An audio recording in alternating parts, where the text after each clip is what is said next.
Hello everyone, मेरा नाम दीक्षा जैन है और इस बार की सिविल सर्विसेज एग्जामिनेशन में मेरी 22nd रैंक आई है। और इस वीडियो में हम लोग ये बात करेंगे कि प्रीलिम्स के लिए पर्टिकुलरली, जो कि अभी आने ही वाला है, उसके लिए कैसे प्रिपेयर करना है। एक सक्सेसफुल अटैम्प्ट के लिए मेरे ख्याल से प्रीलिम्स, मेंस और इंटरव्यू की तैयारी साथ साथ चलती है।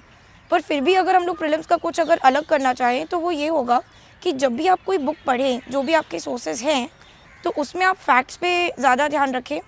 उन फैक्ट्स पे ज़्यादा ध्यान रखिए जो कि न्यूज़ में रहे हैं। जैसे कि फॉर एग्ज़ाम्पल, जब मेरा प्रीलिम्स 2018 में हुआ था और उसी समय चंपारण काफ़ी न्यूज़ में था, क्योंकि 1917 में हुआ था, उसको 2017 में 100 ईयर्स हो गए थे, तो उसके ऊपर क्वेश्चन आया था। तो इस टाइप की चीज़ें जो न्यूज़ में रह रही है और स्टैटिक सब्जेक्ट में भी हैं, तो उन चीज़ों पे ज़्यादा ध्यान रखना चाहिए। पहले एक बार बुक्स की बात कर लेते हैं।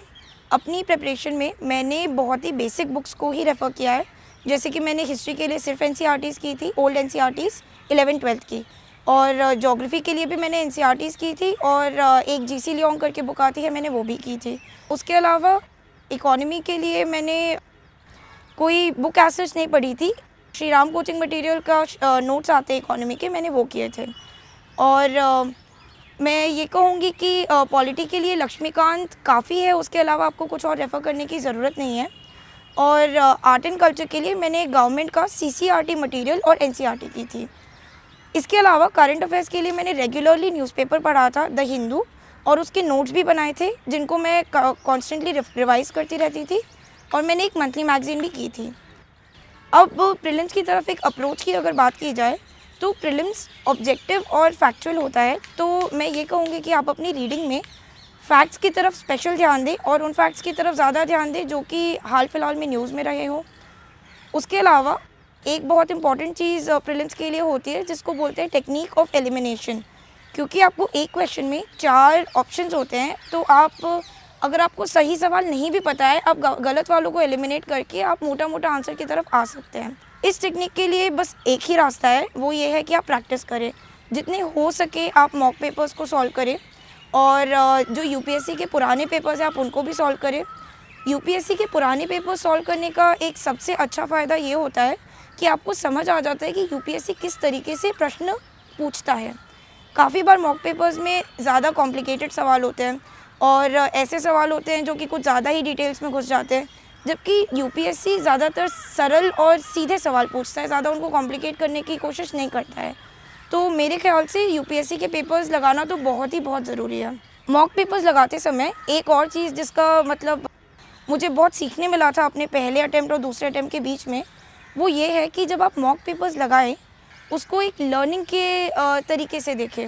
मतलब जैसे कि मान लीजिए आपने मॉक पेपर लगाया और उसमें आपके 60 नंबर आ रहे हैं, 100 नंबर आ रहे हैं, 110 नंबर आ रहे हैं, तो आप वहीं पे रुक मत जाइए।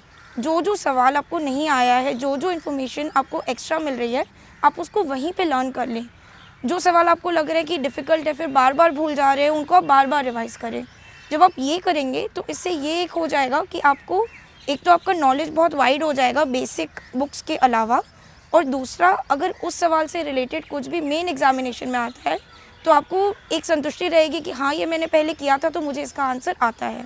एक आखिरी चीज़ जो मैं प्रीलिम्स के लिए कहना चाहूँगी वो ये होगा कि जब आप आखिरी दिन में प्रीलिम्स लिखने के लिए जाएँ, तो एक सेंस ऑफ इनफ के साथ जाइए कि हाँ, मैंने जो भी किया है वो काफ़ी है, और जो मैंने किया है उसी में से क्वेश्चन आएगा, और इस बार मैं अपना पूरा बेस्ट देने की कोशिश करूँगी या करूँगा, और एक अच्छे मूड से अच्छा खाना खा के और एकदम खुशी खुशी जाके अपना एग्ज़ाम दें।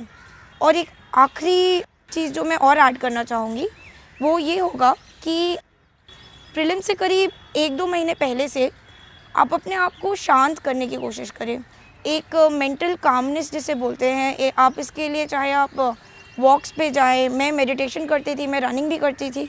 तो इन सब चीज़ों से क्या होता है कि आपके दिमाग एकदम शांत रहता है, आपकी पढ़ाई की क्वालिटी बहुत अच्छी रहेगी, और जब आप जिस दिन प्रीलिम्स देने जाएंगे तो आपकी एकदम क्लैरिटी रहेगी दिमाग में, आप बहुत अच्छे से सोच पाएंगे। तो चलिए फिर, ऑल द बेस्ट, और मेरी बहुत ही हार्दिक शुभकामनाएं आपके लिए कि आप ये एग्ज़ाम क्लियर कर लें।